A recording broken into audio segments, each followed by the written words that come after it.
mengucapkan terima kasih atas kedatangan kalian ke sini ya. Di sini kita akan membahas tentang konseling kelompok seperti itu. Kita akan bersama-sama untuk melaksanakan kegiatan konseling kelompok. Terus kemudian alangkah baiknya untuk memulai kegiatan pada hari ini agar kegiatannya berjalan secara lancar, kita awali dengan berdoa terlebih dahulu ya. Iya. Oke, Ibu minta salah satu bisa memimpin untuk berdoa seperti itu. Ya, sebelum mulai kegiatan, alangkah baiknya kita berdoa terlebih dahulu. Berdoa mulai.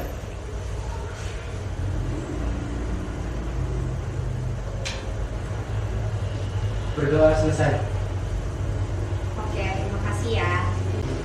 Oke, untuk kegiatan selanjutnya, kalian tahu kan kegiatan hari ini akan melaksanakan apa? Konseling kelompok. Oke, yang lain tahu? Iya. Tahu. Jadi kita akan hari ini akan melaksanakan kegiatan konseling kelompok.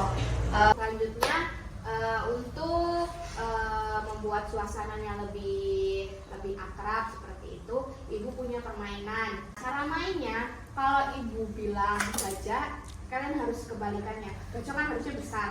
Nanti kalau Ibu bilang gajah, bilangnya besar, tapi tangannya kecil gitu. Ya. Oke. Semut. Kecil. Ular. Panjang.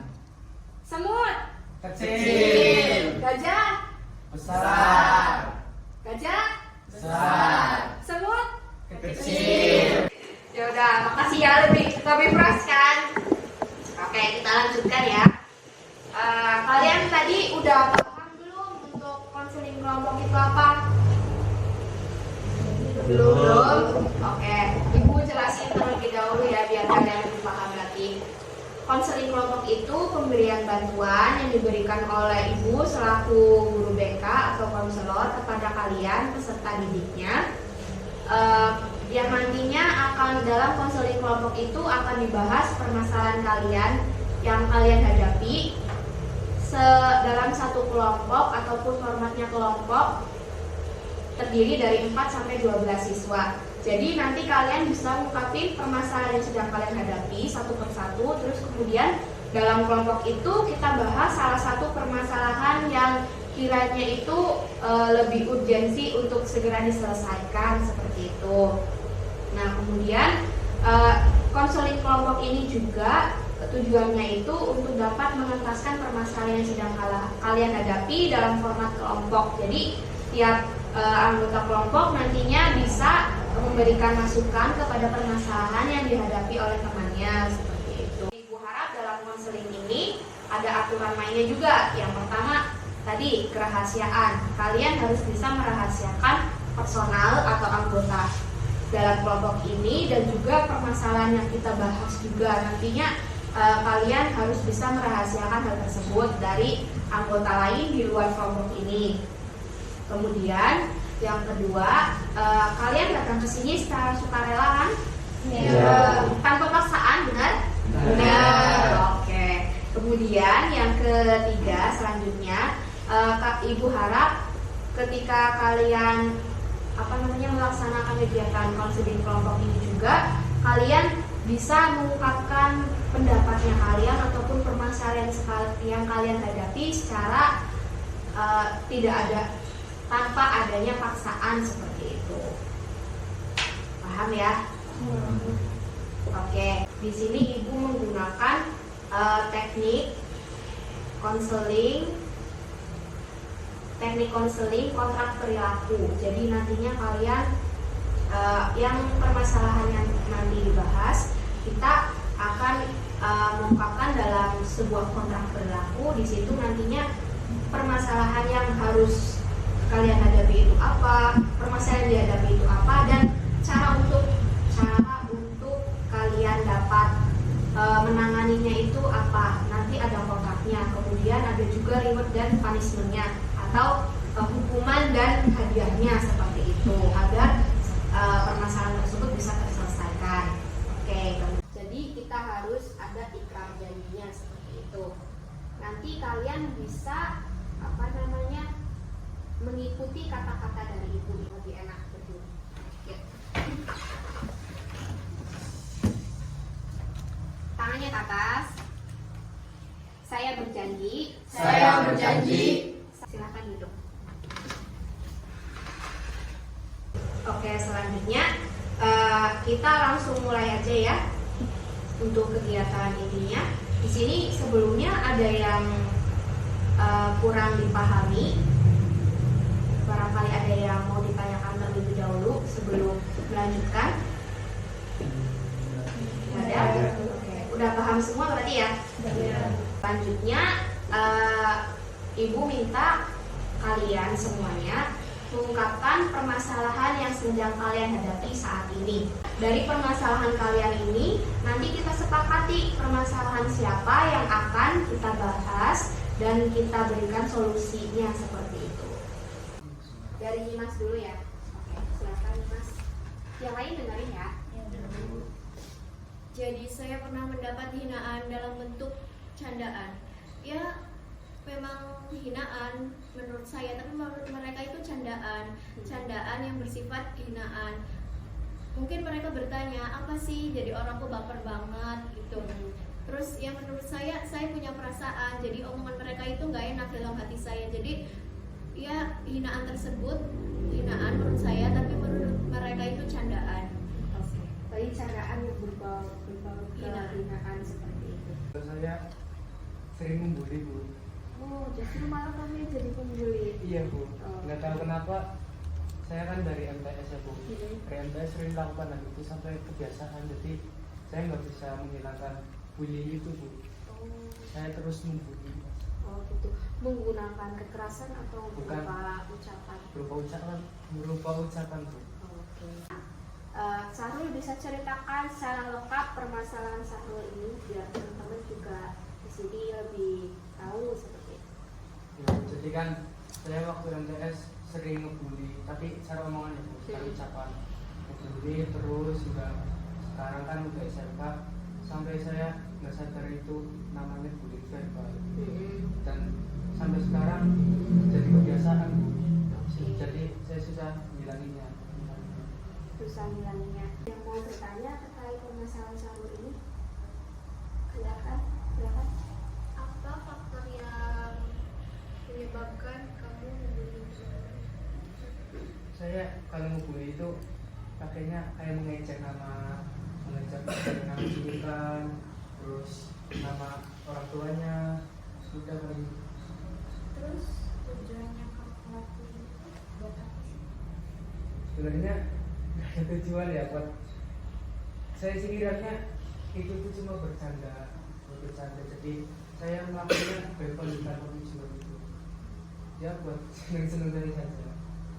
Sekarang Ibu mau tanya, apakah tindakan Sahrul ini dipengaruhi oleh temannya? Mempengaruhi, Bu. Dipengaruhi. Mempengaruhi. Maksudnya dipengaruhi itu berarti Sahrul ikut-ikutan teman kayak gitu? Iya, saya awalnya kan ikut-ikutan temen, Bu. Jadi lama-kelamaan saya juga ikut kayak gitu juga, Bu. Ke bawah sama teman. Nah, dari ketujuh permasalahan ini kita sepakati dulu permasalahan siapa yang akan kita bahas dalam kegiatan konseling kelompok ini. Silahkan. Kira-kira siapa? Disepakati dulu nih, kira-kira siapa? Sahrul aja, Bu. Sahrul gitu. Gimana Sahrul? Setuju atau tidak? Ya, setuju, Bu. Jadi di sini nantinya Sahrul mau untuk memperbaiki perilakunya, Mau. oke, untuk menghilangkan kebiasaan bullying secara verbal itu ya. Iya. Ingin mendapatkan apa seperti itu? Mendapatkan ucapan selamat. Ucapkan selamat gitu. Yang lain setuju ya? Oke. Misalnya Sahrul tidak bisa menepati janjinya, kira-kira hukuman apa yang dapat Sahrul lakukan? Terserah mereka, Bu, yang Oke. kasih solusi. Apa kira-kira hukuman apa? Jadi membersihkan dari ujung depan gerbang sampai belakang. Membersihkan Iya. lingkungan sekolah. Oke, dari ujung depan sampai belakang seperti itu. Sahrul gimana? Apakah setuju? Setuju, Bu. Nah di sini teman-teman tadi kan udah udah dengar permasalahan dari Sahrul, kalian juga udah bertanya juga kalian udah mengalami hal tersebut. Nah, kira-kira ada nggak solusinya untuk Sahrul agar bisa meminimalisir perilakunya dia yang membuli orang secara verbal, yang secara tidak sadar dia lakukan seperti itu. Silakan. Untuk Sahrul, perbaiki diri karena semua omongan orang itu nggak semuanya jadi bercanda menurut dia. Mungkin menurut dia hinaan, mengejek nama orang tua nggak salah apa kok dibawa-bawa gitu. Perbaiki diri, aturlah tutur katamu dengan benar. Mungkin menurut kamu memang bercanda, tapi menurut dia kena bully atau apa. Oke. Yang lain? Menurut saya kalau mau bertindak itu harus berpikir dulu apakah orang itu akan sakit hati atau tidak. Oke, karena ini Ibu menggunakan teknik kontrak perilaku. Sahrul bisa isikan terlebih dahulu ya untuk kontraknya. Pulpennya ada?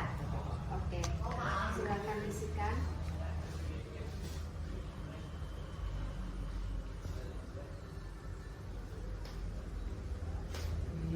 Di sini Sahrul udah membuat kontrak perilaku ya. Jadi nanti kita akan melihat nih Sahrul apakah bisa menaati kontrak yang ada atau tidak. Di sini Ibu tanda tangan ya. Ini kontraknya bisa Sahrul bawa seperti itu. Ingat ya Rul, berarti dari mulai 29 Oktober sampai kita sepakati selama 10 hari seperti itu ya. Berarti tanggal berapa nanti kita ketemu lagi kira-kira 10 hari setelah hari ini, tanggal 9 berarti November gitu ya. Berarti nanti tanggal 9 November kita ketemu lagi dan kita akan melihat bahwa Sahrul itu menaati peraturan atau tidak, apa kontrak yang ada atau tidak. Kalau Sahrul mentaati kontrak tersebut, nanti dia akan mendapatkan reward yang berupa tadi yang udah kita sepakati bersama. Rewardnya berupa ucapan selamat. Kemudian kalau tidak bisa mentaati kontrak perilaku yang ada, dapat hukuman membersihkan lingkungan sekolahan. Seperti ya Rul? Iya, Bu. Oke, kita udah sepakat. Jadi dikatakan berhasil kalau Sahrul menaati kontrak perilaku dengan tidak atau mengurangi perilaku bullying verbalnya. Seperti itu. Sepakat ya Rul? Sepakat. Teman-teman yang lain juga ya. Kita akan mengakhiri kegiatan konseling kelompok kali ini. Kemudian sebelum itu Ibu minta salah satu atau dua bisa memberikan rangkuman dari kegiatan pada hari ini atau kesimpulan dari kegiatan konseling kelompok. Silakan. Ya, silakan. Kesimpulannya, dengan kegiatan ini kita dapat mengetahui bahwa bullying verbal itu sesuatu tindakan yang salah. Mungkin dari kalian melakukan bullying verbal waktu dulu, setelah mengetahui materi ini tolong jangan melakukan bullying verbal lagi, karena kita sudah tahu gitu. Kenapa kita nggak berubahlah menjadi yang terbaik? Ya nggak yang terbaik sih, menjadi baik aja. Karena untuk memperbaiki diri sendiri itu butuh proses. Maka tinggalkanlah yang buruk dan ambillah yang baik. Oke, tepuk tangan dulu. Kita juga tepuk tangan untuk Sahrul agar bisa melaksanakan kontraknya yang ada, oke? Semangat ya. Tadi kan kita awali kegiatan hari ini dengan berdoa. Alangkah baiknya untuk menutup juga dengan doa. Oke, Ibu minta salah satunya bisa memimpin untuk berdoa.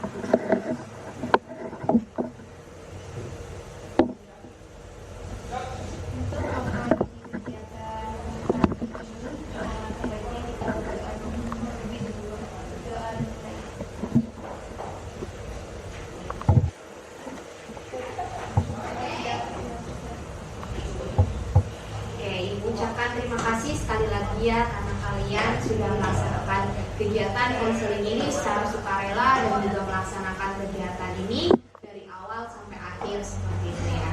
Oke, sekarang saatnya kita mengakhiri kegiatan hari ini dan kalian juga bisa masuk ke kelas kalian untuk melanjutkan kegiatan berikutnya. Semangat ya, tetap semangat. Semangat. Semangat. Oke, silakan.